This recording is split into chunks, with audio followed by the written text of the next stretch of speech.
Assalamualaikum warahmatullahi wabarakatuh. Alhamdulillahirrabbilalamin. Wassalatu wassalamu ala asyrafil anbiya wal mursalin wa ala alihi wa sahbihi ajma'in amma ba'du. All praise be to Allah subhanahu wa ta'ala for giving us the chance to meet the blessed month of Ramadan again. Sobat Alaska, tanpa kita sadari, Ramadan kembali hadir di tengah kehidupan kita. Bulan ini bukan hanya mengubah jadwal makan dan minum, tapi juga mengajak kita untuk melihat hidup dengan cara yang berbeda. Alhamdulillah, kita masih diberi kesempatan bertemu dengan bulan yang penuh berkah ini. Allah Subhanahu wa Ta'ala berfirman dalam Al-Quran Surat Al-Baqarah, puasa diwajibkan agar kita menjadi pribadi yang bertakwa. Sobat Alaska, puasa bukan cuma soal menahan lapar dan haus, tapi juga melatih hati supaya lebih peka dan peduli. Dalam kehidupan sehari-hari, seringkali kita merasa baru lapar sedikit saja sudah mengeluh. Padahal di sekitar kita ada orang-orang yang terbiasa hidup dalam kekurangan, bukan hanya di bulan Ramadan, tetapi setiap hari. Saat kita bisa memilih menu berbuka, ada yang berbuka dengan apa adanya. Saat kita merasa lelah berpuasa, ada yang tetap bekerja dan berjuang dalam kondisi yang sama. Dari sinilah puasa mengajarkan kepedulian, agar kita tidak hanya fokus kepada diri sendiri, tapi juga belajar berbagi dan memahami orang lain. Kepedulian bisa dimulai dari hal sederhana seperti berbagi takjil, membantu teman, menghormati orang tua, atau sekedar lebih sabar dan tidak menyakiti. Karena makna takwa bukan hanya terlihat dari ibadah, tetapi dari sikap dan kepedulian kita dalam kehidupan sehari-hari.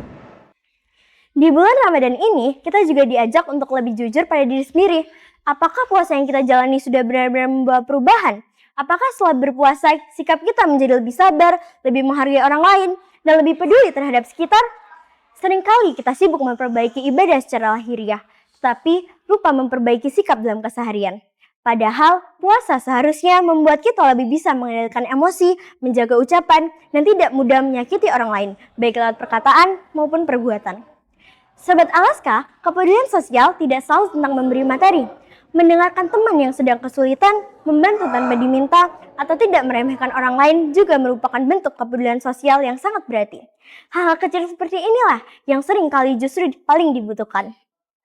Ramadan adalah waktu yang tepat untuk memulai kebiasaan baik. Jika kita bisa peduli di bulan Ramadan, semoga kebiasaan itu bisa terus kita jaga setelah Ramadan berakhir. Karena sejatinya, nilai puasa tidak berhenti saat bulan Ramadan selesai, tetapi terus hidup dalam sikap dan perilaku kita sehari-hari. Mari kita manfaatkan bulan Ramadan ini sebaik mungkin, bukan hanya untuk memperbanyak ibadah, tetapi juga untuk memperbaiki hubungan dengan sesama. Setiap puasa yang kita jalani diharapkan mampu buat kita menjadi pribadi yang lebih baik, lebih peduli, dan lebih bermanfaat bagi banyak orang. Semoga apa yang kita bahas hari ini dapat menjadi pengingat bagi kita semua bahwa Ramadan bukan hanya tentang menahan lapar dan haus, tapi juga tentang belajar menumbuhkan kepedulian. Kita bisa memulainya dari diri sendiri melalui hal-hal sederhana dan dari lingkungan terdekat. Semoga setiap kebaikan yang kita lakukan di bulan Ramadan ini bernilai sebagai amal dan membawa perubahan positif dalam kehidupan kita. Sekian dari saya, mohon maaf apabila ada yang kurang berkenan. Terima kasih. Wassalamualaikum warahmatullahi wabarakatuh.